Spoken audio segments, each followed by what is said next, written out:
नगर क्षेत्र में रहने वालों को सुविधा प्रदान करने की जिम्मेदारी नगर पालिका और नगर पंचायतों की होती है। सुविधाओं के बदले में लोगों से टैक्स भी नगर पालिकाओं और नगर पंचायतों के द्वारा वसूल किया जाता है, लेकिन जनमानस की सुविधाओं का कोई ख्याल जिम्मेदारों द्वारा नहीं रखा जा रहा है। और ख्याल रखें भी कैसे, क्योंकि इत्र नगरी की नगर पालिका हर वक्त नींद में जो रहती है।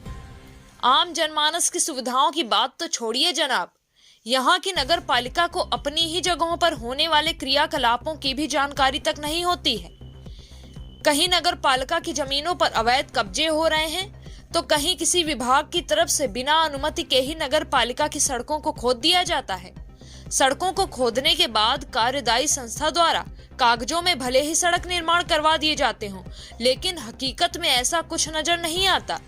सड़कों की खुदाई धड़ल्ले से होती है और नगर पालिका के अधिकारियों व कर्मचारियों को इसकी भनक तक नहीं होती।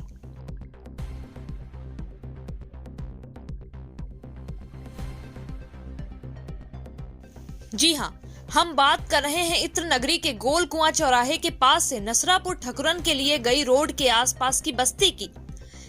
इन अलग अलग बस्तियों में सीमेंट रोडों का निर्माण करीब 1.5-2 वर्ष पहले ही कराया गया था। यहाँ पिछले कुछ समय से सड़कों को बीचों बीच से खोद दिया गया, रबड़ के काले काले पाइप भी डाल दिए गए। 3 अलग अलग सड़कों की खुदाई का काम किया जा रहा है, लेकिन नगर पालिका को इसकी भनक तक ना लगी। इन सड़कों की खुदाई का वीडियो बनवाकर जब कन्नौज टाइम्स ने नगर पालिका से जानकारी चाही, तो पालिका के सभी अधिकारियों और कर्मचारियों ने अनभिज्ञता जता दी। वीडियो देखने के बाद अधिशासी अधिकारी नीलम चौधरी ने आनन फानन में पालिका के कर्मचारियों को मौके पर भेजा, लेकिन वहां खुदाई करने वाला कोई कर्मी नहीं मिला। काफी देर मशक्कत के बाद नगर पालिका को पता चल पाया कि सड़कों की खुदाई जल निगम के द्वारा कराई जा रही है, लेकिन इसके लिए जल निगम की ओर से ना तो नगर पालिका से कोई अनुमति ली गई थी और ना ही नगर पालिका को इसकी सूचना दी गई थी। आइए सुनते हैं कि इस मामले को लेकर क्या कहती है नगर पालिका की अधिशासी अधिकारी नीलम चौधरी। अभी हमने कर्मचारियों को वहाँ पे भेजा है। मुझे कुछ वीडियो प्राप्त हुए थे जिससे मुझे पता चला कि वहाँ पे सड़क खोदी जा रही है। कर्मचारी भेज के तुरंत उस पर कार्रवाई की जाएगी जो भी इस अवैधानिक गतिविधि को कर रहा है। जब कन्नौज टाइम्स को यह जानकारी मिली कि जल निगम की ओर से सीमेंटेड रोडों को खुदवाया गया, तो संपादक विकास अवस्थी ने जल निगम के जेई आशीष गुप्ता से बात की। जेई ने बताया कि हर घर नल योजना ग्रामीण क्षेत्र के लिए आई थी, लेकिन कार्य शुरू कराने में देरी हो गई थी। ऐसे में जल्दबाजी में काम शुरू करवा दिया गया है। नगर पालिका से अनुमति लिए बिना काम शुरू कराने के सवाल को बड़े ही हल्के अंदाज में लेते हुए जेई आशीष गुप्ता ने फोन पर बताया कि नगर पालिका से अनुमति लेना जरूरी नहीं समझा था, इसलिए अनुमति नहीं ली।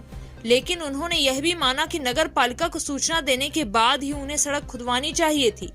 जल निगम के जेई साहब ने यह बात तो बड़ी आसानी से कहकर पल्ला झाड़ लिया कि नगर पालिका को सूचना देना जरूरी नहीं समझा था, लेकिन खुदी हुई सड़कों को यदि जल निगम की ओर से निर्माण कराए बिना ही छोड़ दिया गया तो इसका जिम्मेदार कौन होगा, इसका जवाब नहीं मिल सका। दरअसल इससे पहले भी इत्र नगरी की सड़कों को सीवर लाइन डालने के नाम पर जल निगम ने खोदकर छोड़ दिया था और रही सही कसर बिजली विभाग ने अंडरग्राउंड लाइनें डालकर पूरी कर दी।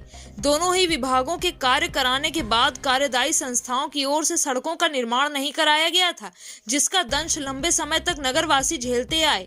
यह अलग बात है कि कमीशन खोरी के चलते अभिलेखों में ही सड़कों के निर्माण दर्शा दिए गए हों।